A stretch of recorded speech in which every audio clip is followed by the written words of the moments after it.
Bueno, vamos a hablar ahora de lo que es la HIPAA. Nos vamos a mover ya del ambiente de la que es la seguridad en el lugar de trabajo, que incluía la parte biológica, ¿verdad? La parte física, que dijimos del incendio, todo eso. Ahora nos vamos a mover a lo que es la parte legal y la parte de ética en el lugar de trabajo. Entonces, la HIPAA. Vamos a ver, por ejemplo, qué es HIPAA, porque lo escuchamos en todos sitios. La HIPAA es una ley de la nación, porque es una ley federal, que si la leemos textualmente significa Ley de Portabilidad y Responsabilidad del Seguro Médico. O sea, no hace mucho sentido cuando ya la aplicamos a la parte de confidencia de la información, pero la cuestión es que esta ley tiene varios elementos. Entonces, uno de ellos es el seguro médico. El otro es el manejo de la información de salud de un usuario.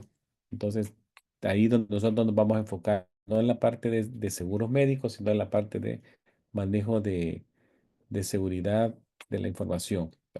Es una ley federal que le da a los individuos, a los pacientes, derechos sobre el manejo de su información del salud y también le da eh, algunas guías a los que manejan la información de cómo protegerla. Entonces, esta ley fue firmada en 1996 por el entonces presidente Bill Clinton.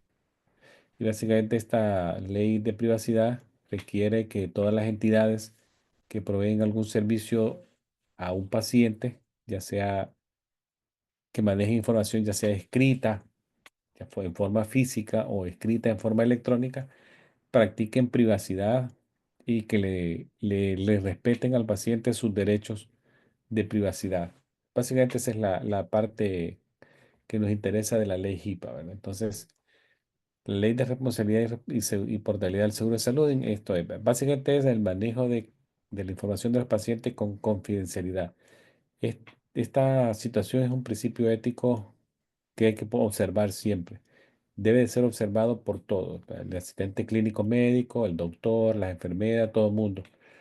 Cualquier información obtenida en el cuidado de un paciente debe ser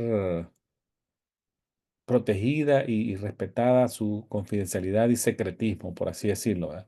No se tiene que revelar sin la autorización o el permiso del paciente, al menos en situaciones especiales que la ley así lo requiera. Cualquier cosa que se diga, que usted escuche, que usted haga o vea a otra persona hacer en un paciente es confidencial, ¿verdad? No vamos a decir compartirlo, ¿verdad? Aún con la familia. Hoy en la tarde llegó el señor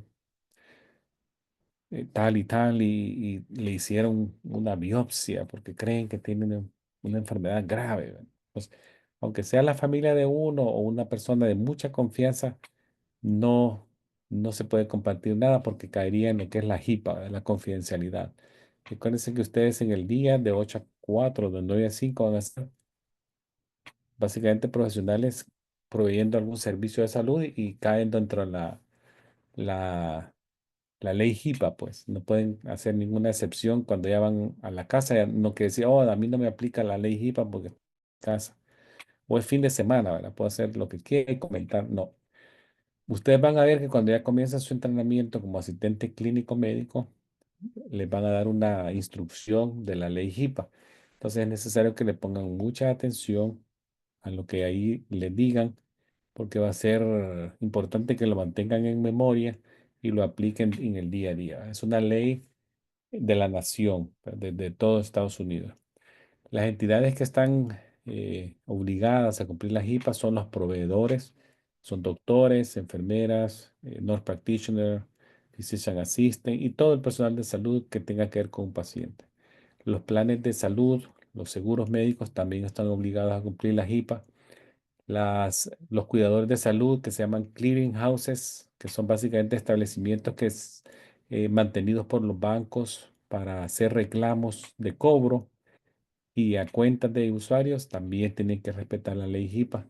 Entonces, todo el mundo está sujeto a la ley HIPAA y los requerimientos de la ley y cualquier incumplimiento podría ser sujeto a una pena por no cumplimiento a una multa o a un llamado de atención fuerte para la clínica. Son multas que se acumulan, ¿verdad? Por ejemplo, una clínica podría tener 3, 5, 7 violaciones de HIPAA y no es que la 7 va por una multa, no, se acumulan como por severidad, ¿verdad? Que se está repitiendo lo mismo, se vuelve a repetir lo mismo, la misma, entonces se va acumulando. Entonces, la otra cosa de las HIPAA son la ley de privacidad que ya dijimos, que son leyes de privacidad creadas con estándares nacionales para proteger los récords médicos de los pacientes e información personal de salud de los pacientes.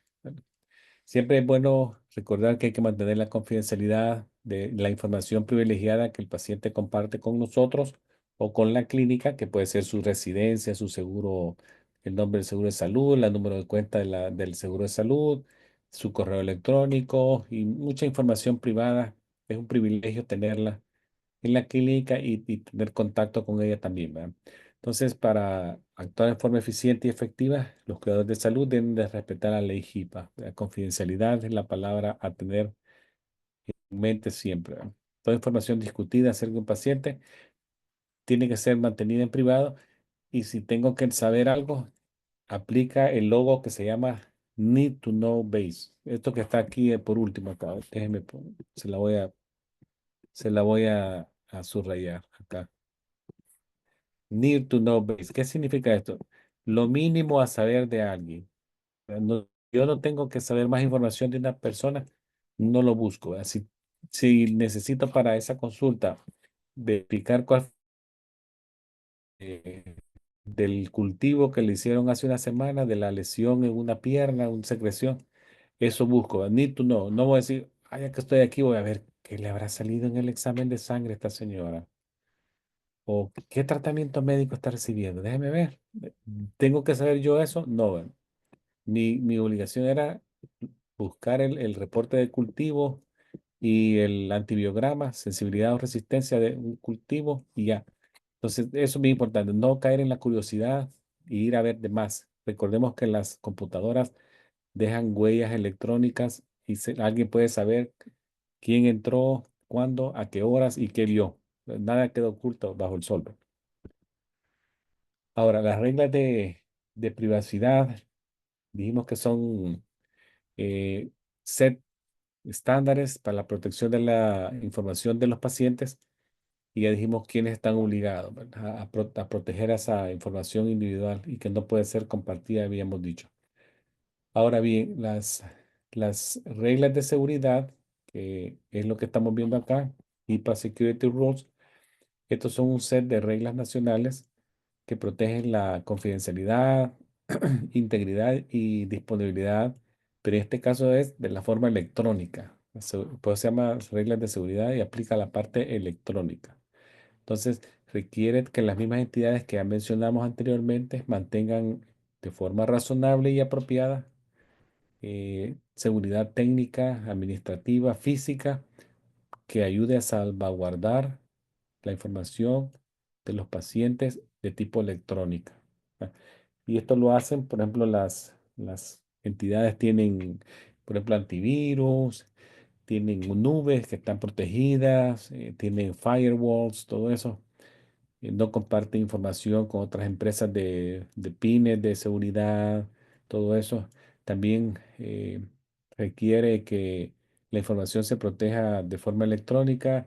Esto incluye crear, recibir y mantener y transmitir de forma segura información.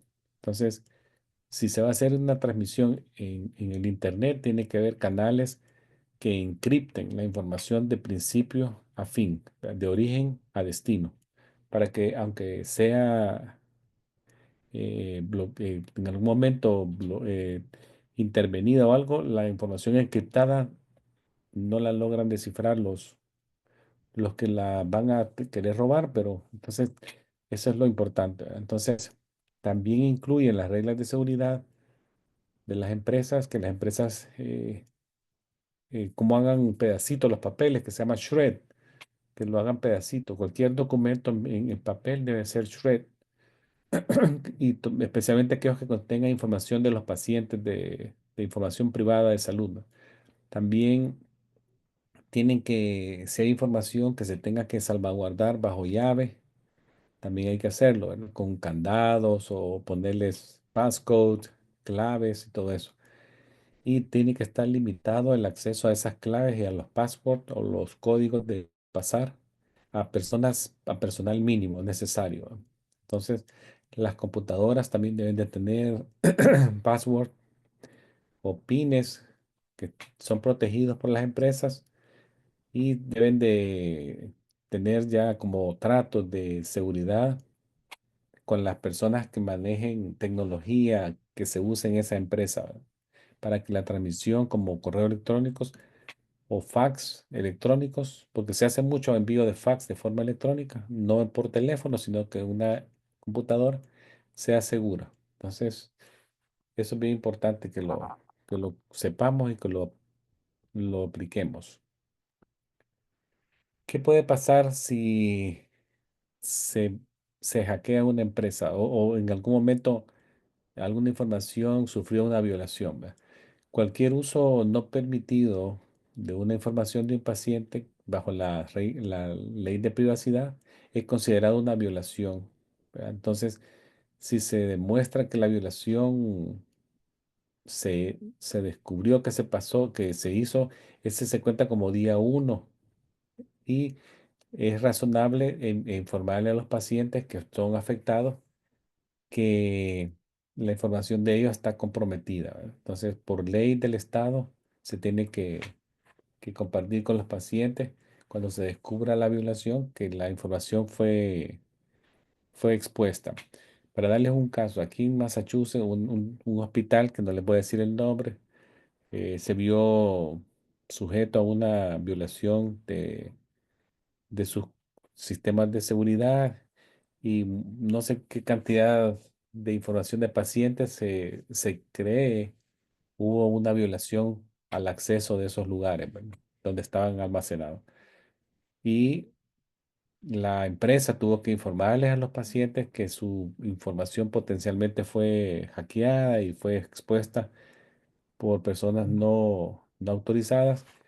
Y muchas empresas se ven en la obligación de comprar grandes seguros de Internet, de, de como fraude de identidad, de robo de identidad, que son seguros que le informan a la persona que si su información está siendo usada en algún sitio, ellos detectan el movimiento de información como números de cuentas de seguro social, el nombre, utilizando el nombre de esa persona para abrir tarjetas de crédito, comprar seguros médicos, todo.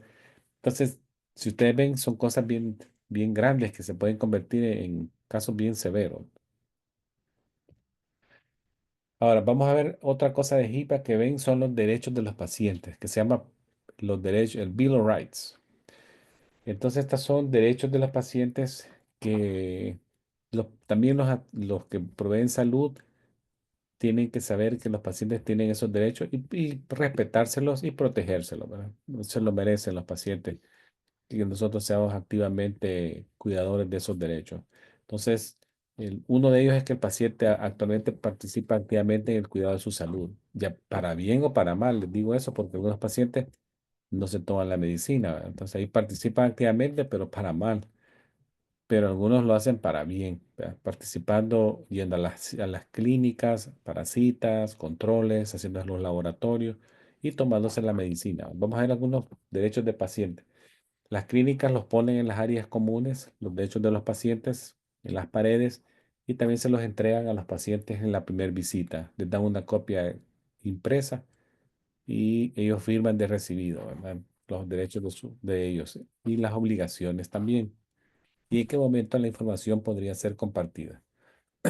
Para tratamiento, si una empresa requiere alguna información del paciente, lo necesario a saber, lo que les dije, lo necesario a saber porque el médico especialista necesita esa información, se le comparte, ¿verdad?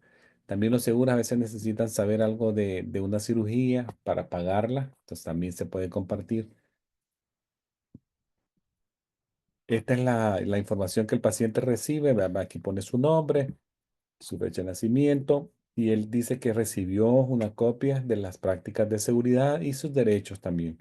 Y que sin el término de que él sea paciente de esa clínica, la clínica le hace adendas o correcciones o adiciones a las prácticas de seguridad y a los derechos del paciente en ese lugar, se lo va a hacer saber en forma oportuna y le va a dar una copia revisada de las nuevas guías. Y él firma acá, pone la fecha y ya queda en el expediente. Veamos algunos derechos de los pacientes. Recibir tratamiento sin discriminación de su color, de su género, de su religión, si es disability o no, y la forma que él pague, ¿verdad? También tiene derecho a saber el nombre y la posición del doctor que lo está tratando en un hospital. Tiene derecho a recibir un informe de lo que le van a hacer, ¿verdad? Que se llama consentimiento informado del procedimiento, que informa sobre riesgos y beneficios del procedimiento o tratamiento y el paciente lo va a firmar de forma voluntaria si está de acuerdo.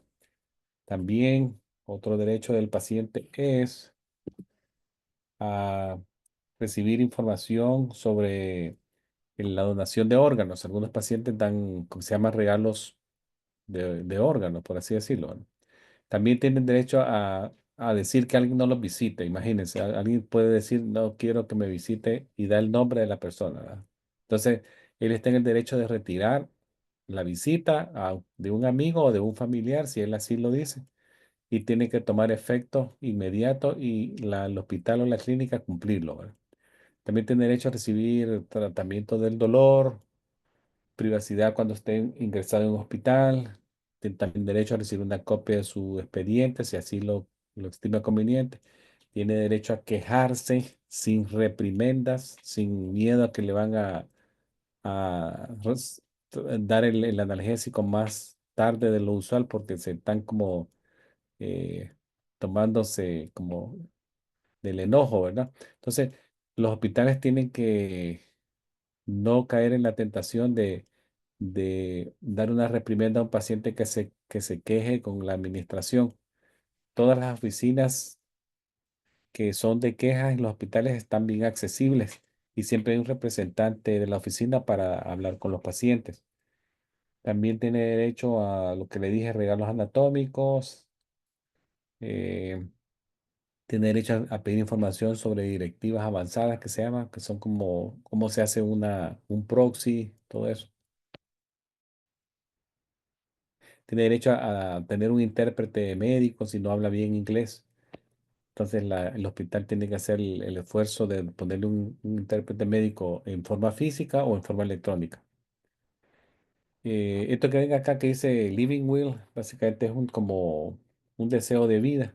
Los pacientes pueden expresar en un documento su deseo en caso de una enfermedad terminal o un accidente en el cual después de eso ellos no puedan expresar su derecho o su deseo de forma efectiva. Si ellos dejan escrito un deseo de vida que lo hicieron cuando estaban en su sano juicio, con su mente clara y todo eso, se lo respetan. Si un paciente firmó, aunque sea de forma privada, no le dijo a la familia, firmó que no lo resuciten, do not resuscitate, y la familia se da cuenta hasta después que no le dijo a nadie, pero ahí existe un documento legal firmado que dice, en caso de que haga un paro, no me resuciten, aunque la familia ponga oposición de que lo tienen que dar maniobras de CPR y todo eso, legalmente el hospital no puede hacerlo porque hay un documento que podría ser eh, luego llevado a corte, ¿verdad? Entonces, si ahí dice do not resuscitate, eso es lo que se cumple, ¿verdad? Entonces, son los deseos de vida. También el paciente puede autorizar a un proxy para que tome decisiones en su nombre cuando él cae enfermo. ¿Qué es el consentimiento informado?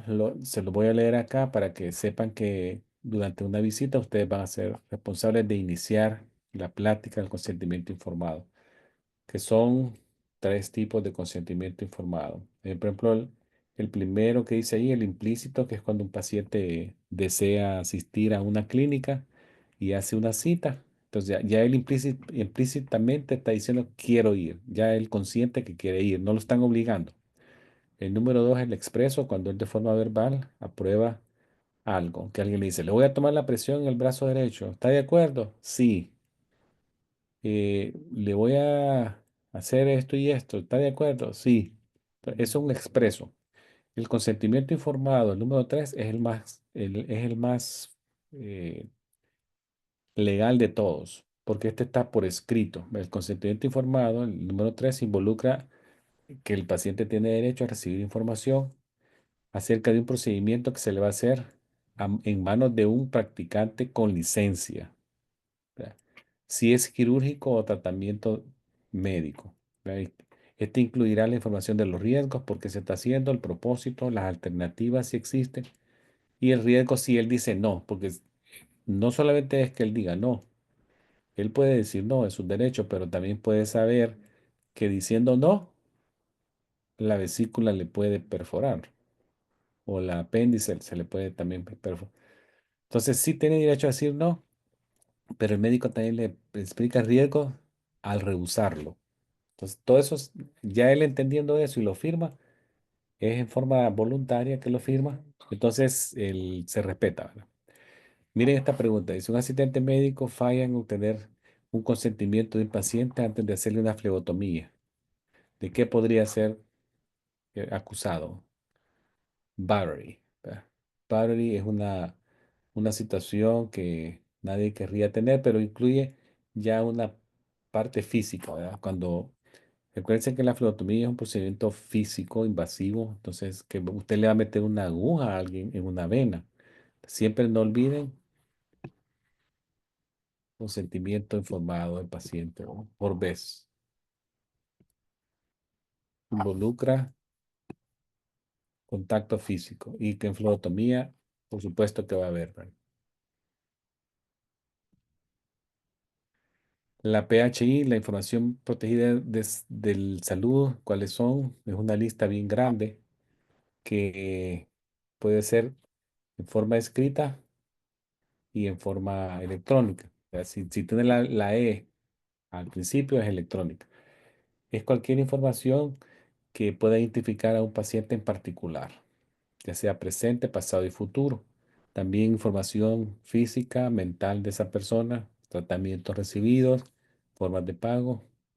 Ya sea esta información, como les digo, escrita, electrónica o verbal. ¿Qué pasa si la información se libera en forma accidental, ¿verdad? ¿Esto puede pasar? Sí, puede pasar, ¿verdad? Lo que se conoce como incidental, ¿verdad? ¿Qué pasa? Que en forma no, pues no, tal vez no tenía la persona la intención de comentarlo en forma verbal a todo el viento, pero va a pasar, ¿verdad? Recuerden siempre que conversaciones confidenciales se tienen que mantener en zonas privadas, llevarse al paciente al consultorio, ¿verdad? Personas no autorizadas nos pueden escuchar y tengamos atentos a que tampoco la gente en cercanía oye, ¿verdad? Aunque no vuelve a ver, pero sí nos puede escuchar. Entonces, médicos, paramédicos, todo eso, que hablen en lugares semi-privados, casi siempre los van a escuchar. El lugar más seguro, el más inseguro, los elevadores, ¿verdad? Aquí ven a estos dos sujetos hablando y tienen una señora que, si bien es cierto, está viendo su celular, pero probablemente los está escuchando, ¿verdad? Entonces, siempre hay que tener precaución de que quién está a nuestro alrededor, quién nos puede escuchar y qué puedo decir yo en público. Entonces acá siempre recuerden dónde estoy, con quién estoy, qué información me pueden escuchar y cómo puedo minimizar para que no me escuchen o vean algo, ¿verdad? Entonces siempre es bueno saber lo necesario, lo que les dije, need to know, saber ni más ni menos, no verse en la tentación de buscar curiosidades en la computadora aunque tengan acceso, el nivel mínimo necesario a saber, hacerlo en forma segura, efectiva y eficiente, no meterse a buscar información en los cuadros electrónicos por curiosidad. Oh, que el señor se murió hace una semana y era mi vecino, voy a ver de qué se murió, me pongo a ver. Entonces, tener acceso solamente al récord del paciente en Need to Know, lo mínimo necesario, que siempre es necesario y esencial que la información privada de los pacientes protegida esté siempre en el ambiente privado y no ser compartido con nadie, ¿verdad? A los pacientes no les gusta y a nosotros también ser del escrutinio público, que sepan nuestro diagnóstico, de nuestro tratamiento, de qué estoy padeciendo y qué me van a hacer. Entonces es importante eso. Bueno, aquí eso es lo que les traía de HIPAA y los derechos de los pacientes. No sé si tienen alguna Bien, pregunta. muy bien, profesor. Muchas gracias. ¿Alguna pregunta? Yo tengo una pequeña pregunta. Con respecto a lo que habló anterior de las puertas de fuego, generalmente esas puertas siempre se abren desde el lado de adentro y de atrás, de afuera no las podés abrir, o sea, No, la puerta de fuego se puede abrir de los dos lados. ¿oh sí? Sí, sí, Siempre sí. tenía que era como una puerta de seguridad, que se podía abrir de adentro, donde... Se puede asegurar Ujú. de adentro, pero Ok. se pueden abrir de los dos lados. Oh, ok, Sí. ok, ok. Tienen Bueno, un seguro, no sé si vieron, si pueden ver el video nuevamente, váyanse a sí, sí. esa diapositiva y van a ver que en la base de la puerta tiene como una, como un seguro, una patita ahí Como que se una puede, uñeta, sí, sí, sí, sí, y perfecto. con eso la pueden fijar y tenerla abierta, pero sería una falla ponerla abierta. Pero también esa cosita me puede ser como una llave para la persona que la trata de abrir desde del otro lado. Ok, ok. No tienen una cerradura virtual, no tienen cómo echarle llave, eso sí. Eso sí es lo que No me... tiene, sino que se puede asegurar con esa cosa en el piso. Ok, perfecto, gracias. Gracias a usted, Liliana. Bueno.